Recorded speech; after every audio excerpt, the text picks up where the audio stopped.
Sesuai dengan Undang-Undang Perlindungan Republik Indonesia Nomor 23 Tahun 2002 tentang perlindungan anak adalah segala kegiatan untuk menjamin dan melindungi anak dan hak-haknya agar dapat hidup, tumbuh, berkembang, dan berpartisipasi secara optimal sesuai dengan harkat martabat kemanusiaan, serta mendapat perlindungan dari kekerasan dan diskriminasi.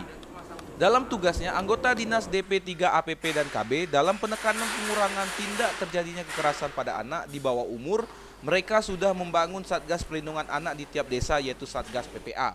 Satgas PPA atau sudah ada sejak tahun 2018 hingga saat ini. Satgas ini ditugaskan untuk mensosialisasi kepada masyarakat tentang pemenuhan hak-hak anak. Untuk kader dari PPA tersebut murni dari masyarakat di tiap desa, sedangkan kader dari PATBN, Perlindungan Anak Terpadu Berbasis Masyarakat, tersebut juga ada tetapi terdiri dari pegawai negeri yang ada di masing-masing desa. Sejauh ini tidak ada laporan baru yang masuk terkait kekerasan pada anak di DP3 APP maupun di lembaga lainnya.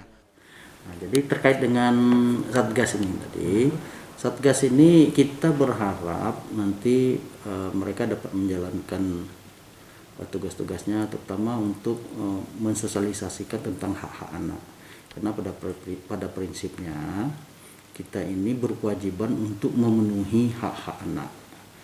Hak pendidikan, hak kesehatan, hak perlindungan, hak kasih sayang. Nah itu mestinya kita harus memenuhi hak itu.